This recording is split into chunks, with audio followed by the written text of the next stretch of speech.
meus caros amigos, Cláudio Veiga soube disciplinarmente construir uma obra coerente. Começando pela formação francesa, muito contribuiu para a literatura brasileira, em especial para a baiana. Professor por toda a vida, ilustrou o magistério secundário, sendo um dos últimos catedráticos do Colégio da Bahia, tendo sido também o seu diretor-geral. Distinguiu-se como professor de língua e literatura francesas do Instituto de Letras da Universidade Federal da Bahia e como presidente, sempre lembrado e muito saudoso desta cantoria. Da matriz francesa, iniciou a primeira etapa de sua obra.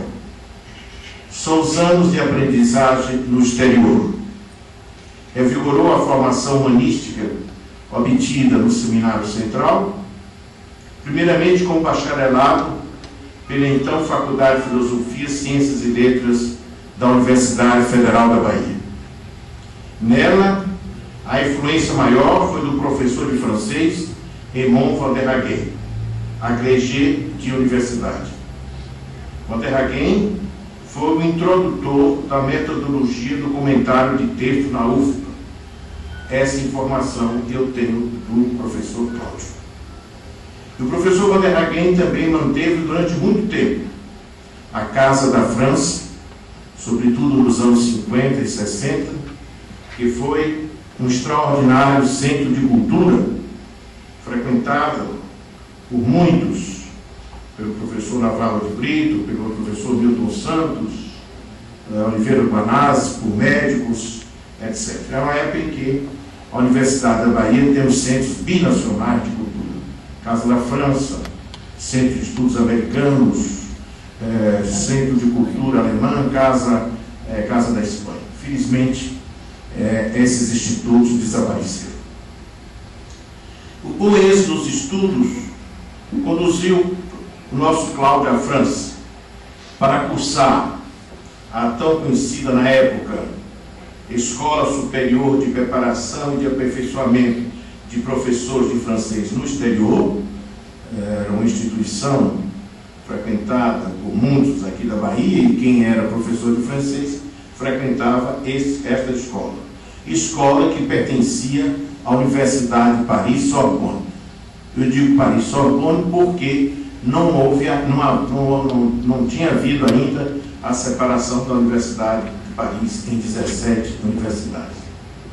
Estudou também no Instituto de Filologia Românica de Estrasburgo e no Instituto Católico de Paris. Mais tarde, no precioso diário Um Estudante em Paris, 1950 e 1952, contou como foi o seu tempo de estudante na França. O que representa para o jovem bacharel em letras esses cursos na França? A força dos estudos especializados, o método que leva à armadura e à tessitura dos trabalhos intelectuais, o aprendizagem da maneira cartesiana de expor com ordem e objetividade, a arte em que os franceses são mestres, forneceu os parâmetros para a vida acadêmica que iniciava.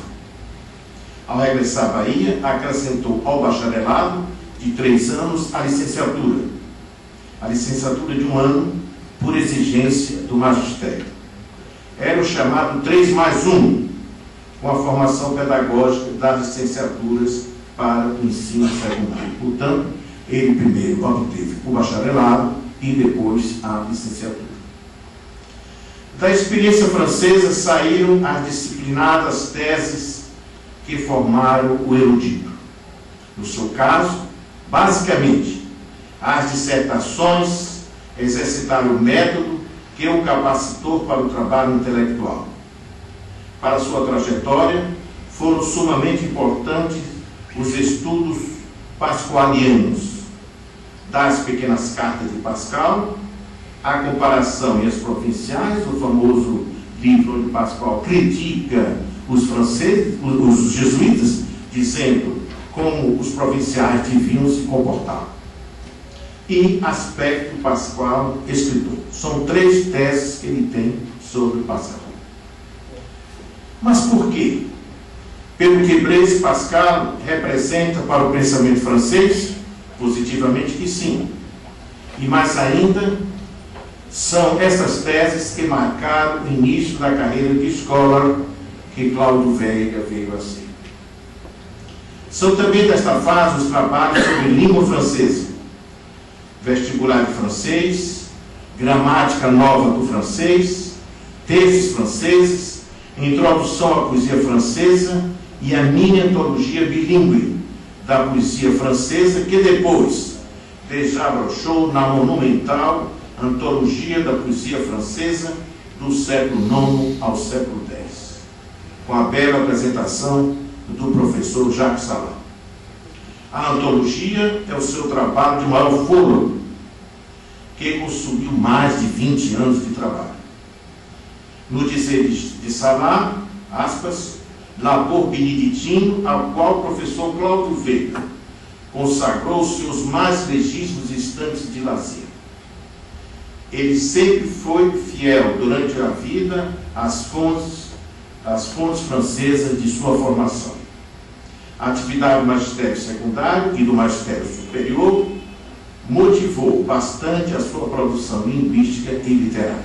A parte de professor de francês, a professora Denise Gugel Muniz Barreto Lavalier vai se ocupar. Despertou depois para a vertente da literatura comparada, perfeitamente em conformidade com o seu disciplinado trabalho acadêmico, que desenvolveu como professor titular de língua e de literatura e língua francesas na UFRA. Delineou assim uma nova fase de sua vida literária. Ensinou também na Universidade Católica do Salvador, até o advento do tempo integral com dedicação exclusiva, que é por volta dos anos 69 a 70. É neste contexto que se insere o livro Aproximações, Estudo de Literatura Comparada, coletânea de ensaios que envolve autores franceses, brasileiros e portugueses. Como nós sabemos, o nosso Cláudio tinha uma predileção pelas obras do padre Antônio Vieira, sobretudo o famoso Sermão contra as Armas da Holanda. Desse período são também as contribuições das presenças francesas em Castro Alves. Trata-se de uma análise definitiva dos autores franceses que influenciaram o nosso poeta romano.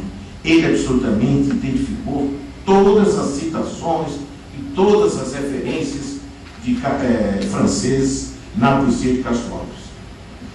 Estuda também Bismarck em Essa de Queiroz. Examina as traduções e as aproximações entre o navio negreiro e o famoso Le Bateau Ivre, entre os Lusíadas e La Franciade. Na perspectiva da dualidade nacional, França-Brasil, surge o interesse pela vida e obra de Caetano Lopes Moura, o que determinou as pesquisas diretamente na difícil Biblioteca Nacional da França, difícil eu falo, difícil pelo acesso, e no arquivo do Exército em Vincennes, visto ter sido Caetano Moura integrante da tão polêmica Legião Portuguesa nas guerras napoleônicas. Legião Portuguesa essa que vai com as tropas napoleônicas para o cerco de Moscou. A biografia de Caetano Moura é o seu trabalho mais duramente pesquisado. Pode ser considerado a sua melhor obra. Nos arquivos de La Nouvelle Voix, buscou o relacionamento do brasilianista Phileas Lebec com os escritores brasileiros. Estudou ainda o Visconde de Pedra Branca, nosso primeiro-ministro plenipotenciário em Paris, um homem de fronteira entre Brasil e França. Ele tem um estudo minucioso sobre o Visconde da Pedra Branca, que, como nós sabemos, é o pai cabeça de barral, e é intenção sua fazer também a biografia do Pedra Branca, estudo que ele não prosseguiu. A familiaridade com a literatura francesa vai permitindo lançar pontes e passarelas para a compreensão do fenômeno literário em certos autores brasileiros e baianos de nítida influência e de experiência gaulesa. Cascoalves aponta, então, com bem mais força, não somente pelo estudo minucioso e definitivo da presença francesa em sua poética, como pela análise das traduções de poetas franceses. De Le Bateau Ivre passou Cláudio ao navio negreiro, para chegar ao porto da Bahia, adentrando-se cada vez mais na contribuição dos escritores baianos. Portanto, essa é a perspectiva do seu trabalho, os autores franceses, aqueles autores que medeiam o pensamento ou a vivência França-Brasil, a literatura brasileira e depois a literatura baiana. Na transposição da temática francesa para a brasileira, a concentração do estudo, a cadência da disciplina acadêmica, a coerência na análise, o espírito do método, enfim, o que adquiriu na aprendizagem da investigação francesa, vai se dirigindo inicialmente para os paralelos entre personalidades franco-brasileiras e, em seguida, para aumentar a capacitação na pesquisa literária. Nesse evolver, tudo indica ser os prosadores e poetas da Bahia o mais investigado por exigência do método. Na linha do inquiry, por determinação de segurança do material coletado, em uma palavra, da própria evidência empírica, é que levou Cláudio a se aproximar dos baianos, a exemplo de Caetano Moura, de quem deixou a biografia definitiva.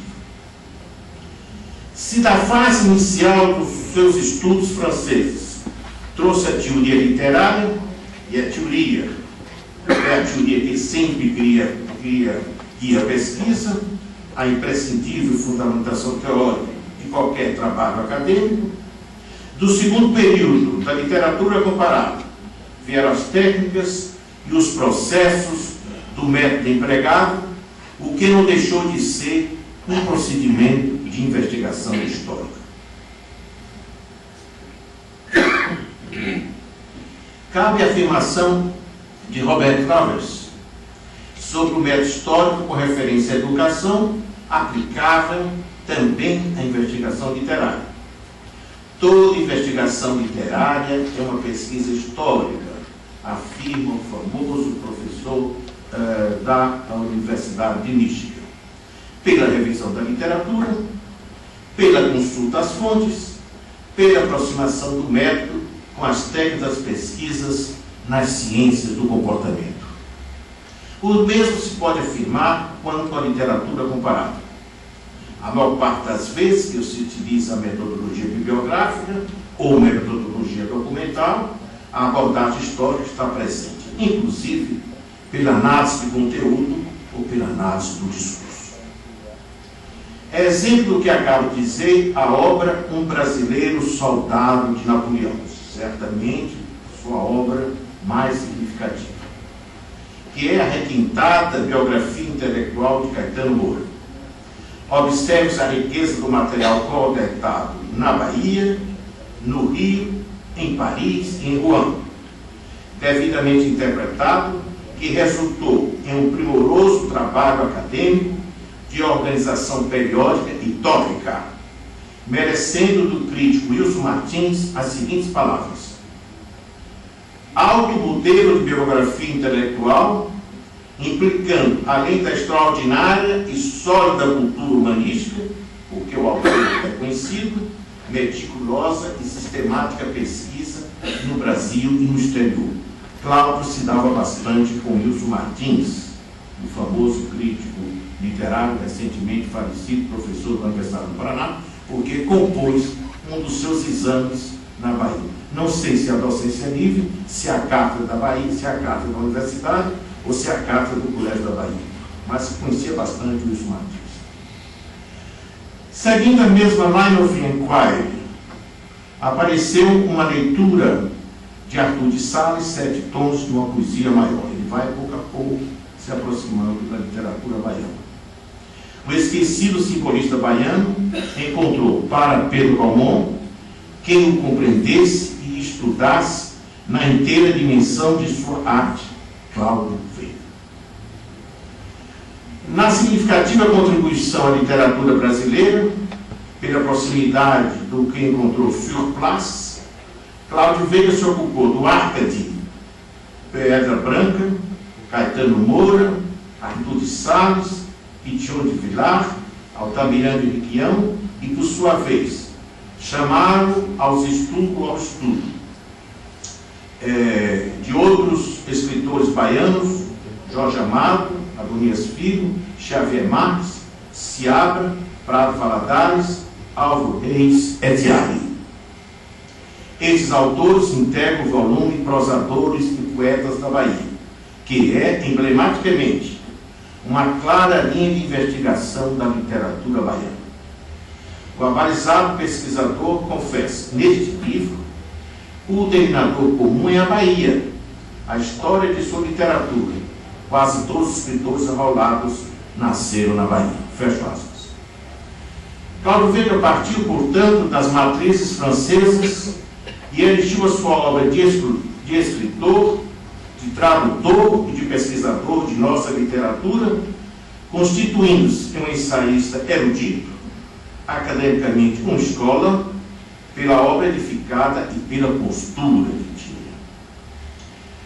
Assumida, pela postura assumida, é um fato sumamente importante. Cláudio é o primeiro licenciado, bacharel e doutor em letras que ingressa na nossa academia. Isto é, um grego marcadamente literário. E Cláudio integra a primeira geração dos diplomados pelo Instituto de Letras da UFBA, representando um grupo de colegas de expressiva formação intelectual, como Joselice Macedo de Barreto, a primeira doutora em Linguística, Zilma Gomes Parente Barros, com doutorado em Língua Germânica, Antônio Barros, doutor e professor de Literatura Brasileira, o nosso querido Pedro Moacir Maia, formado em Letras Romances, Luiz Angélico da Costa, diplomado em Língua Inglesa. É, portanto, esta a primeira geração de professores formados pela Universidade Federal da Bahia. Foi essa obra coerente que trouxe Cláudio à nossa academia e o conduziu à reconhecida e justa emerência jubilar. Gostaria de recordar Hélio Simões, ao tratar um pouco da presença de Cláudio nesta casa, quando propôs Cláudio para a nossa companhia, sucedendo ao nosso queridíssimo Antônio Luiz Machado Neto. Confessou-me o confrade que eu trazia, como de fato o trouxe, para a companhia, porque Cláudio tinha uma obra bem definida e bem construída. Detentor de marcante contribuição literária, entrou na academia, onde muito cedo progrediu e apenas com 3 anos foi eleito para bem presidir, por 26 anos, o nosso Grêmio. Na gestão de Cláudio Veiga, procedeu-se à transferência da sede da academia do Terreiro de Jesus para este nobre solar Costa Calmon. A solenidade de 7 de março de 1983, aniversário do sodalício, selou a chegada ao bairro de Nazaré. A partir daquele momento, a academia passou a ter acentuado desempenho com a realização de atividades colegiadas e eventos marcantes a serviço das demandas comunitárias e das ofertas crescentes da produção do conhecimento e de sua disseminação. Cláudio liderou a organização do novo espaço acadêmico, ambientando as novas funções e aos serviços das letras. Do ponto de vista da ocupação, a nova sede, todavia, foi um desafio para a sua administração pela pobreza de recursos, motivo que sempre muito preocupou. Acompanhei de muito perto os primeiros anos da sua gestão, iniciada ainda na sede do terreiro em 1981. Como manter a academia albergada em um palácio sem recursos próprios. Como secretário de Educação e Cultura do Estado da Bahia, o último, aliás, que acumulou essas duas funções, de 83 a 87, colaborei com os meios necessários ao seu funcionamento. Coloquei à disposição da academia o pessoal dos quadros administrativos oficiais, necessários ao funcionamento mediante convênio. A academia não tinha absolutamente mais nenhum funcionário. E, com outro convênio, mantive financeiramente a academia. Paguei os móveis e equipamentos doados pelo governo anterior. Com o apoio institucional da secretaria que dirigia, pude fazer a academia funcionar, ajudando o presidente no novo papel de líder da cultura. A academia tornou-se o centro da atividade literária, com lançamentos, conferências, cursos e concursos, função que não tinha absolutamente quando estávamos no terreiro. Por esse e outros motivos prestados, o sodalício tornou-me membro benfeitor, juntamente com Jorge Calmon, em 7 de março de 1986. Recebemos, Jorge e eu, a promoção pela palavra sempre atenciosa e carinhosa de Leogás Viana. Senti naquele momento que entrava na academia outra vez. Dessa maneira, entendo que cabe ao Estado estimular e apoiar as atividades culturais. As academias, principalmente as de letras, mantêm conhecido relacionamento com o poder público, desde as suas origens francesas. Aliás, as de letras e também as de ciências. Ontem inauguramos a Academia de Ciências da Bahia, também com o apoio do poder público. Recordemos, pois, que o saber é uma forma de dominação. Não precisamos ser íntimos de Max Weber para repetir isso, não é isso, professor Matan? Um exemplo ilustre é o da Academia Portuguesa da História, criada por Dom João V, e da Academia de Ciências de Lisboa, que inclui uma seção de letras, instituída por Dona Maria I. Ambas as academias sempre mantidas pelo Estado português. É salutar, por dever de justiça, destacar o quanto foi relevante para o sucesso da gestão Cláudio Veiga o apoio de Jorge Calmon. Graças ao seu prestígio pessoal, conseguiu este solar para a sede da academia e ampliou o seu patrimônio edificado com a construção de um pavilhão que leva o seu nome. A doação dos pratos brazonados, que tanto embeleza a aconchegante sala de reunião, recompôs o cenário de finesse do início do século XX, da antiga sala de jantar do casal Julieta e o Francisco Marques de Góes Calmon. Aliás ao serviço prestado por Jorge Calmon, a dedicação e o empenho pessoal do poeta Carlos Cunha. Foi com Carlos Cunha que Cláudio comprou para administrar esta casa. Ser presente e companheiro inseparável do nosso saudoso homenageado. Destaque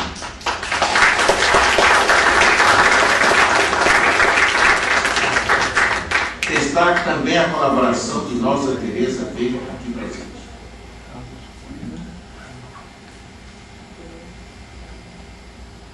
Ao ensaísta Cláudio Veiga, a academia muito deve. Cultor da língua e literatura francesas, estudioso da literatura comparada, teórico e prático da tradução, verteu para o vernáculo o livro de James Roman, Morte de Alguém, e outras traduções. Para não lembrar da sua obra monumental, que é a Antologia da Poesia Francesa, com edição bilíngue, é um monumento àquela antologia. Haja vista a sua monumental antologia da poesia francesa, pesquisador dos estudos baianos no contexto luso-franco-brasileiro.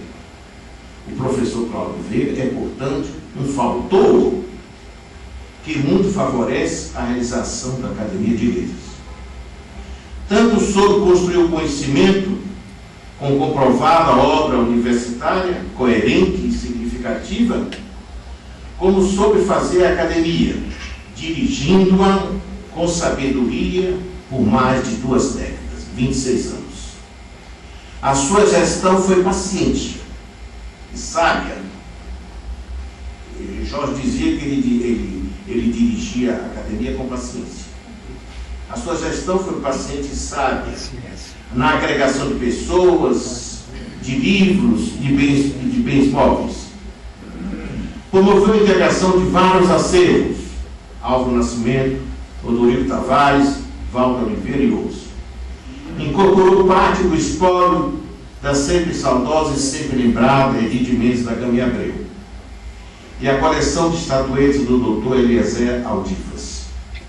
Perpetuou em bronze os vultos de Cervantes, Otávio Mangabeira, Arlindo Fragoso, Pedro Calmon e Jorge Amado. Completamos o Sculptural Garden recentemente com a inauguração do busto de Jorge Calmon por Márcia Maio. A oferta do presidente da Associação Baiana de Imprensa, nosso querido confrade Samuel Celestino, e com a ajuda de Geraldo Machado aqui presente. Instalamos a estátua do governador Francisco Marques de Góes Calmon, por Pascal de Quirico, postada no jardim pelo seu neto Ângelo Calmon de Sá. Eu trago o exemplo do busto de Pedro Calmon para dar justamente essa continuidade da iniciativa de Cláudio, de compor o nosso jardim, o nosso Sculptural Garden, o Jardim das Esculturas, com membros expressivos desta companhia. Outra importante contribuição de Cláudio foi a institucionalização de cursos, seminários e concursos literários. Com Cláudio, a academia tornou-se um órgão para-universitário.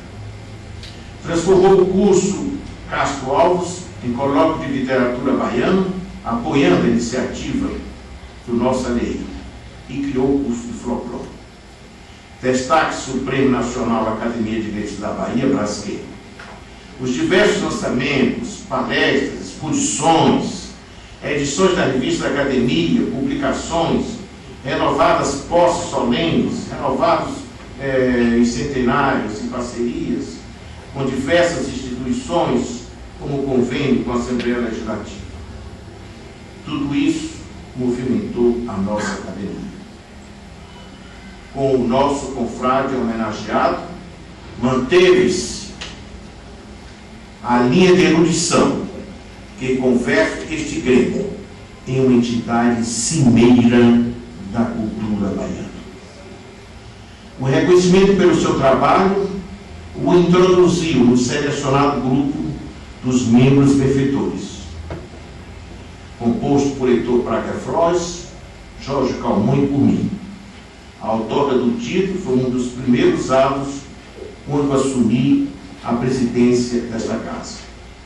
O título, como todos os diplomas, é um emblema de reconhecimento.